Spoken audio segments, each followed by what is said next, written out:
নমস্কার, ভিল কিচেনে সবাইকে স্বাগত জানাই। আজকে বাজার থেকে বেশ কয়েকটা চিংড়ি মাছ এনেছে।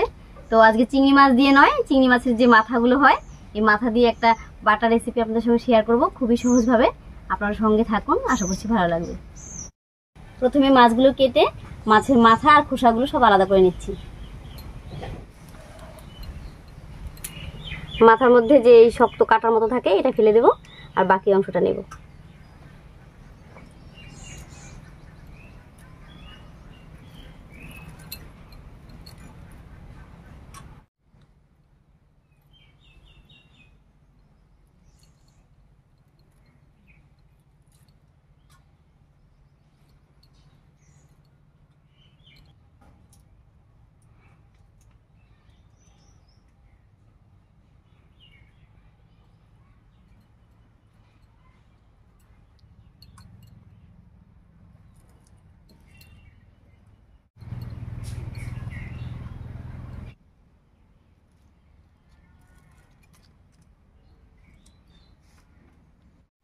এবারে পরিষ্কার করে ধুয়ে এনে রান্নাটা করে নেব।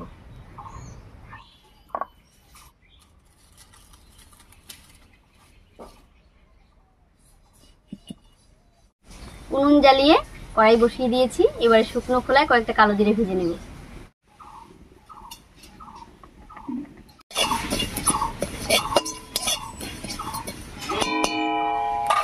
কালো জিরেটা হালকা করে ভাজা হয়ে গেছে, একবারে শিলনোড়ায় নামিয়ে নিচ্ছি।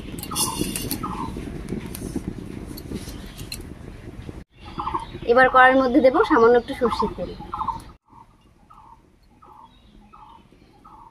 তেল গরম হয়ে গেছে, তেলের মধ্যে দেব কয়েক কোয়া রসুন আর কয়েকটা কাঁচা লঙ্কা।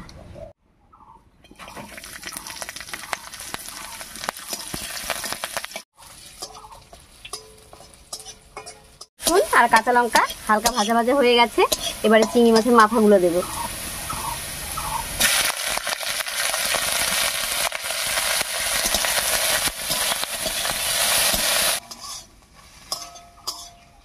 মাছের মাথাগুলো দিয়ে একটু নাড়িয়ে নিয়েছি। এবারে দেবো স্বাদ মতো লবণ আর হলুদ।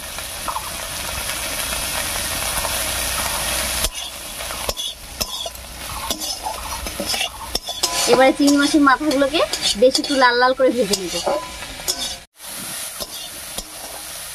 প্রচন্ড গরম পড়েছে, আর এই গরমে বেশিক্ষণ উনুনের কাছে থাকতে ইচ্ছে করে না, তো তার জন্য এই বাটা রেসিপি বানালাম ঝটপট করে, আর এটা দিয়েই খাওয়াটা হয়ে যাবে। চিংড়ি মাছের মাথাগুলো ভাজা হয়ে খুব সুন্দর একটা গন্ধ বেরিয়েছে, এবার নামিয়ে নেব। একবারে শিলনোড়ায় কালো জিরের মধ্যে নামিয়ে নিচ্ছি। এবারে সবকিছু খুব ভালো করে বেটে নেব, আর এই বাটাটা যত মিহি হবে খেতে তত বেশি টেস্টি হবে।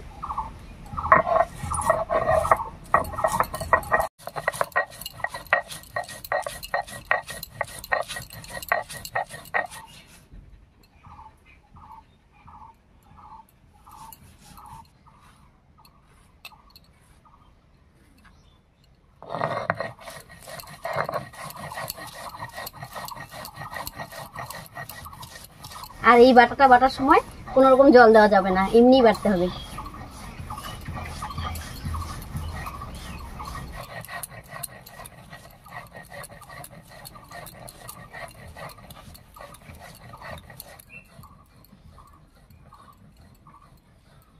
যতটা সম্ভব আমি মসৃণ করে বাটার চেষ্টা করেছি। এবারে গরম গরম ভাতের সঙ্গে খেতে দারুণ লাগবে বাটা দিয়ে। একেবারে শুকনো শুকনো একটা বাটা হয়েছে, এর একটুখানি নিলেই ভাত খাওয়া হয়ে যাবে।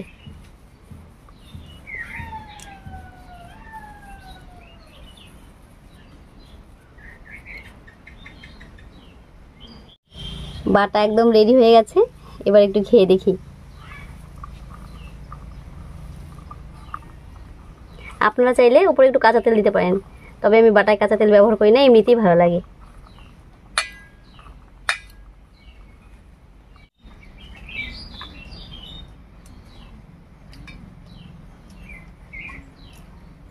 দারুণ লাগছে। চিংড়ি মাছ দিয়ে সবাই অনেক কিছু বানিয়ে খান, তবে একবার চিংড়ি মাছের এই মাথাগুলো ফেলে না দিয়ে এভাবে বাটা বানিয়ে দেখবেন, ভালো লাগবে।